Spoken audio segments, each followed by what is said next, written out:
is up, gotta everyone? go. What? Just Oh, I'm kidding. fucking with me. What is up, everybody? It is Alex from Heavy New York calling from the altar again, and this time we return with Stix of the almighty Steel Panther. Thanks for coming back, man. Great to be able to talk with you again. Dude, it's an honor to be a part of your seance. Oh, it's an honor to have you here. The honor is all mine. I figure, you know what, let's piss parents off a little bit more with the satanic altar, combined with some Steel Panther. We're just gonna aggravate everybody today. Let's just fuck them all. Exactly. Fuck them all. Fuck the Goo Goo Dolls. They could suck my balls, and so on and so forth. Exactly. By the way, you know that they were interviewed about that, right? A long time ago? I do not know that. I just know that they're great guys, and that they're actually pretty hilarious too. But I think that's pretty awesome. They were super cool with it. They were rad. They got asked about it. They're like, man, it's fucking awesome. So I just want to be on record as saying the Goo Goo Dolls, actual cool guys. Yeah, they are awesome, including every other band that was roasted in that awesome song. But it is so awesome to have you here. Your new album, On the Prowl, is absolutely kick-ass, and I'm gonna ask a similar question that I started off the last interview with. Could the first singles that we heard so far, 1987 and Never Too Late, is this a good representation of what the entirety of On the Prowl will sound like, or is there a lot more to be discovered, and that's just scratching the surface of what's to come? It's that's a good question. It is truly scratching the surface. This record, so when you put out 6 records, when you put out one record, you go, okay, we've got a blank canvas as far as a career goes. How do we want to paint it, right? And then you put out your second record and you go, okay, we got to take this canvas, we got to take the entire canvas and put it up in the corner of this new blank canvas. Now we only have this much to paint. We don't want to paint the same picture we painted with that first album, so you got to paint it a little bit different, but you got to paint it also in a way that the people who like the first album are going to dig it, and it's different enough and fresh enough, but they still like it. So now so that record goes up on the canvas. Now you got to paint another canvas with another record. So when you get to record 6, you have a much slimmer area to paint the picture with the songs for the people who love you already. You want to make sure it's familiar enough for them, fresh enough for them, and a true representation of your band for people who have never heard you, right? Because this may be the first time people hear us. They might not know about the first 5 records. They might hear 1987 for the first time. It doesn't represent the band.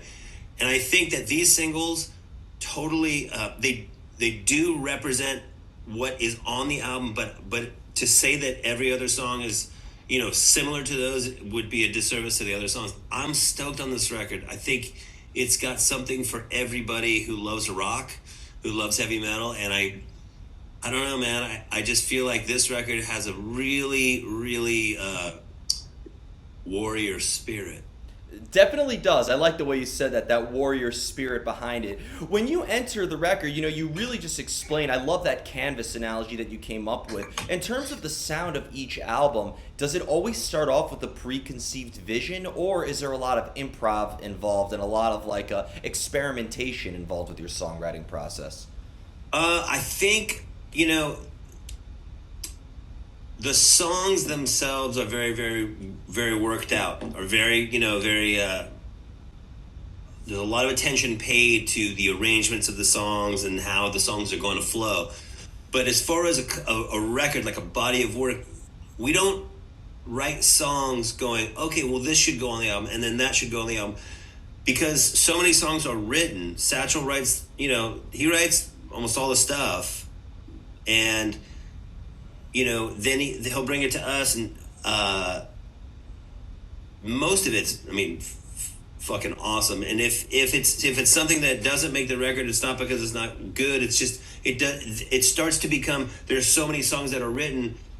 You start to kind of get a sense for what the album is going to be. The songs is essentially dictate the feel of the record.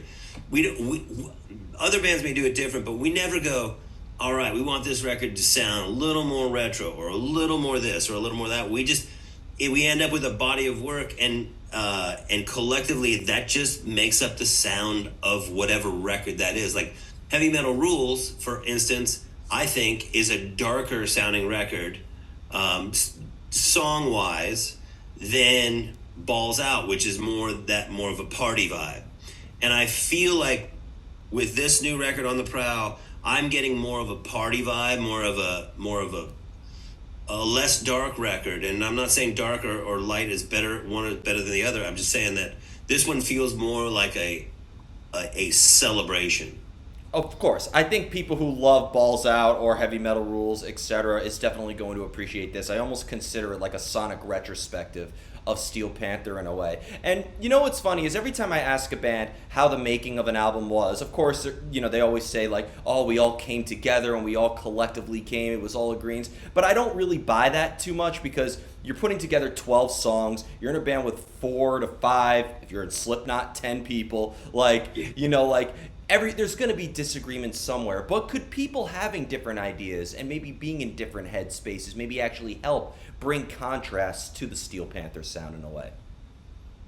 Absolutely. If it was just one guy writing songs going, this is how the song goes, and everybody goes, okay, that in our band, our band is everybody throws their spices into the gumbo. And everybody throws their flavor into these songs, their input, their feeling, their musical taste, and at the end, you get a Steel Panther record. If we didn't, you would get a Satchel record, and it would be fucking great, but it would be different. It would be different than what you hear, because what you hear is truly a sum of the parts for us, and we never put a song on a record where if one guy's like, dude, I just am not feeling that part, it doesn't make the record. Yeah. That really is how we operate. We everybody respects everybody musically. Everybody has musical ability. There's nobody like that just goes, okay, just tell me what to do and I'll just do it. It's everybody gets to throw their spice in. When you play a song, because Steel Panther, I feel like, has an eclectic sound, even though I think you do have a sound that everybody loves and adores, I feel like it is eclectic, and you have ballads like Tiger Woods or Community Property, but then you have songs that are aggressive like All I Want to Do Is Fuck or Death to All But Metal. When you are playing a slower song versus a more energized, faster song, is it almost like a different form of expression or maybe a different energy that's channeled into it? Massively. Yeah, you have to play, in my opinion, you have to play for the song. Like if we had a song like 1987 or Tiger Woods or Community Property where it's, mid to slow tempo, and I was just doing, it's like, it's not appropriate for the song, and then the song doesn't get served. You got to serve the song. That's like, it's funny. I was talking to somebody the other day about these Instagram drummers, these kids who can do this fucking crazy shit on Instagram, right? Like shit where I just go, I have no idea how to do that. And I don't have the chops to do, that crazy shit. And I think to myself, every time I see that shit, I go, I could not imagine a song with that in it, because it's a different animal. Like, AC/DC Back in Black, 4 on the floor is straight, right? Dun, da da da, and it's perfect.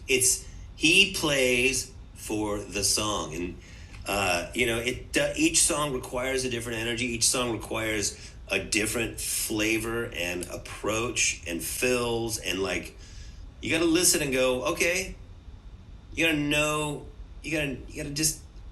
I guess maybe that's part of being a musician, is being able to go, what's appropriate for this, and what am I feeling, and if your feeling is something that people resonates with the people, then I guess that's the sign of being somebody who is in touch with what really is appropriate for the song. And what I find so ironic too is because there is no denying that their sense of humor within your music is always prevalent. It's almost as essential as the solos or the drums or the vocals. But the music, again, is so technically impressive. Is there like when you're in the songwriting mode or in the studio mode, do you almost kind of have to like put your sense of humor aside and like kind of get a little bit serious in order to achieve that technical excellence? Or is your humor what is fueling that technical excellence? We never shut off the vibe and go, all right, no joking around, guys. We're really gonna get this take right now. You know, like it's joy. Like when you hear shit that's technical, and I'm one of those drummers. I consider myself a pretty meat and potatoes drummer who plays heavy groove with a little spice here and there, right? I'm not like, there's guys out there that just are shredathons, but I try to play with the most amount of joy I can, and that, I think it, excuse me, I think it comes through in the performance. If you're just like serious, it just doesn't work for us. Yeah, of course. And, a lot of people, I love having this discussion with drummers because a lot of people assume because drums don't have melody like a vocal harmony or guitar solo. Don't you say that? Yeah, I wasn't saying it. But a lot of people have said that because it's not a melodic driven instrument, that there isn't necessarily a lot of emotion that's channeled into drums. But I think that that's bullshit. I've watched you play, and I can tell that you're putting all you got into it. So would you say that certain drum patterns or certain drum fills or any sort of aspect behind your playing does have a specific emotional energy that's channeled into it as well? Abso-fucking-lutely.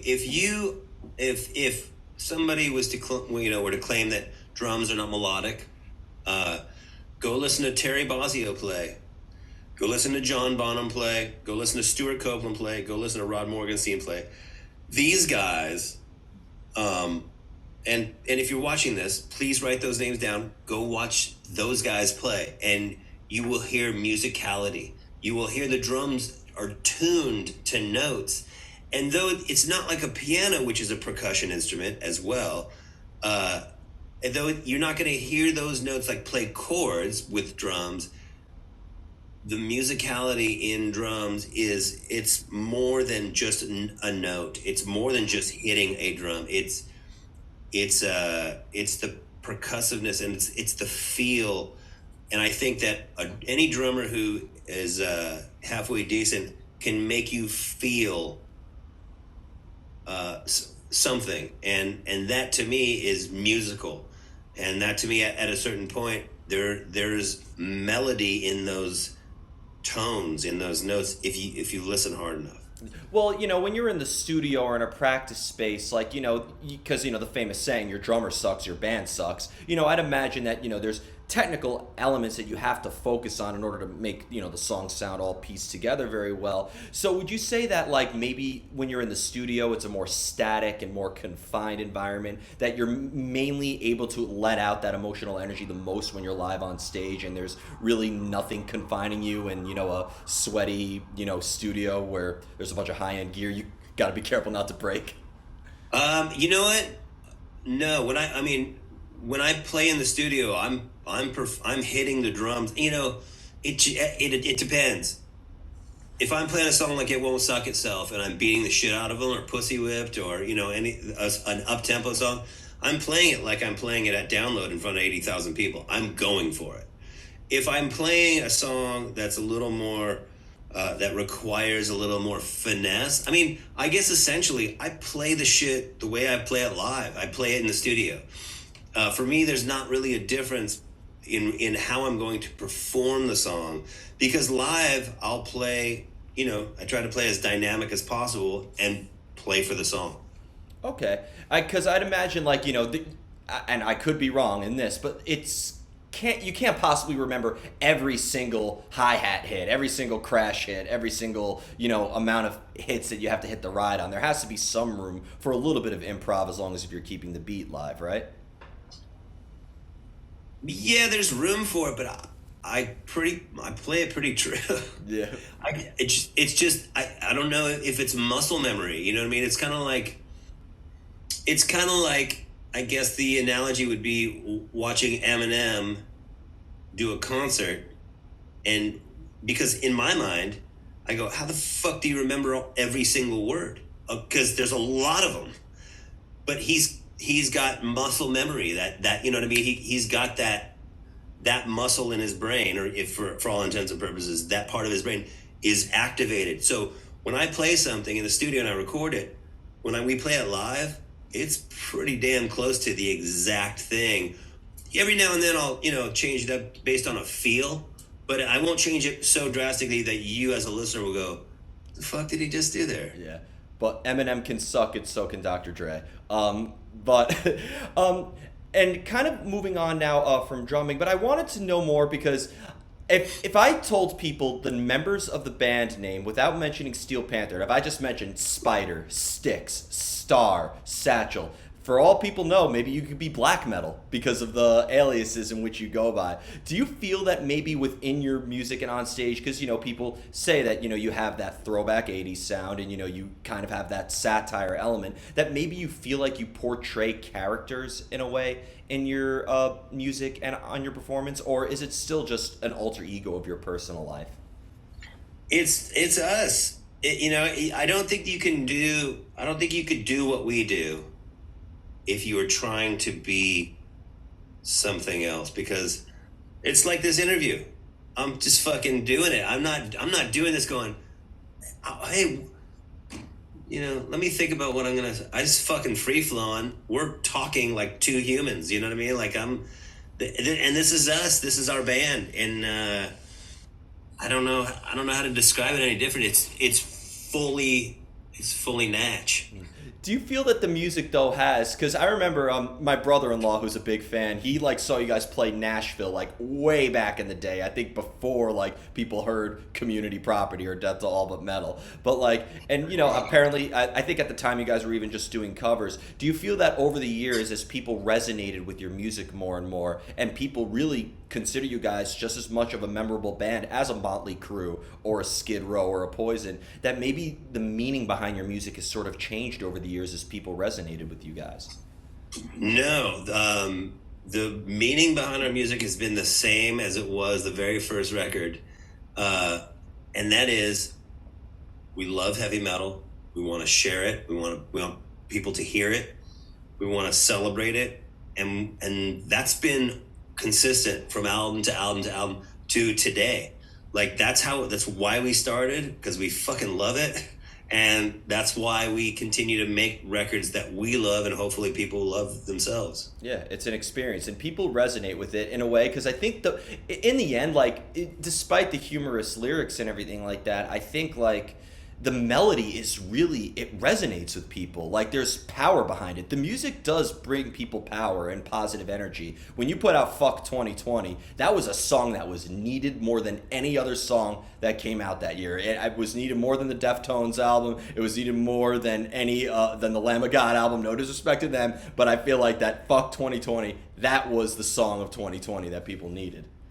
Thank you. You know what? It was cathartic. It was fun to do, and people really hated 2020. It was a fucking stupid year. Of course. And yeah, man. It's funny in this age of political correctness, where everyone's fucking way too sensitive, in my opinion. We don't really give a lot of fucks. We say what we want to say, and we seriously want to party. We want to play heavy metal, and we want people to experience it with us. That's the long and short of it. And what I love is you piss people off regardless of their beliefs, because Steel Panther is flamboyant, but it is very politically incorrect. I think regardless of what side you are on politically or anything, you're pissing people off on both sides. And if you could equally piss everybody off, that is one of the greatest accomplishments you could do in the era that we're in. Thank you. Yeah, we don't even try. We're not even trying to make a statement. We're not a political band. We're not trying to... All we're fucking trying to do is sing about titties. And if that makes you mad, I could just say suck it. Yeah, I mean, and then they would go listen to Cardi B's WAP at the same time. So Exactly. Like you're gonna go listen to wet ass pussy, and you're not gonna go listen to big boobs. yeah, Shame on you, yeah, or Asian hooker, man. dude. Asian hooker, glory hole, fat girl. It's funny. Fat girl is a song like there's big girls that come to our shows, right? There's little skinny girls, big girls, tall girls, short girls. Same with guys, all shapes and sizes. The girls who are big, when we play Fat Girl, you should see their fucking faces because they're singing every word, they're owning it. It's like fucking, it's empowering. And when people are like, "Oh, you can't do that, you can't say that shit," ask ask the chick who's in the crowd singing every word, having the greatest time celebrating that song because she's not mad. So if you're mad, fuck off. Yeah, absolutely. I think people are just there to have a good time in the end. The people who are bitching probably have never been to a Steel Panther show. They're not going to watch any interview with you guys to see the great people that you are. I think in the end, people like to be pissed off, and the same with metalheads, but we have a release for it. The people who are just getting pissed at us have nothing. I think there's a lot of subject matter you can make about the people who are pissed at you guys. Yeah, it's funny, man. Some people need a hook to hang their anger on, and sometimes they make us the hook. I don't really care as long as they're listening at all. Yeah, sometimes that hook is too far up their ass. And the final question I wanted to ask you is, when it comes to playing live, I've had the privilege of seeing Steel Panther too many times to even count at this point. But is there a similar energy at all that's channeled into your live presence as there is with songwriting? Is there any sort of thing that ties the two arts together, or are they two completely separate forms of self-expression? I think they're different. I think writing a song is much different than playing live. I think when you're playing live, when you're writing a song, it's a slow process of discovery, of experimentation and discovery to see what happens, how you can make this song. It's like a giant puzzle, and you want to make the pieces fit. When you're playing live, you're not trying. We don't try to see what happens. I mean, our show is sometimes goes, off the rails in a good way, but when it comes to actually playing the music, it's full raw power at that point. Yeah, there's no turning back from that point either. No, you get in, you strap in, and you just hold on. Absolutely, for dear life. So before we go, I want to thank you so much for your time today, as well as for continuing to give us some great new music. Is there just anything else with Steel Panther that you would like to promote? I know you got the North American tour coming up. I'll be seeing you guys at Irving Plaza. Just what else could we be expecting from Steel Panther, if you're allowed to say, of course? No, I mean, we're working on everything. We're working on, releasing this record, these shows, get a ticket to these shows because they're going to be awesome. We're bringing lights, we're bringing lasers, we're bringing tigers. We're bringing Crowbot and Tragedy, which are two bands that are great. We're working on new content for SPTV. We're doing a lot of shit. 1987 pedal, new guitar pedal. We're doing a ton of stuff, and there's just no slowing down in Steel Panther land. Can you bring in Practical Jokers back on stage? I'd love to. Those guys are awesome. Yeah. Yeah, that's the one. If I could go back to any gig right now, it would be like that particular gig. So that's awesome. Yeah, but thank you so much, everybody. Steel Panther. Be sure to check out their brand new album, On the Prowl, coming out February 24th of this year. This is Alex from Heavy New York. We will see you next time. Death to all but metal. Thanks, brother.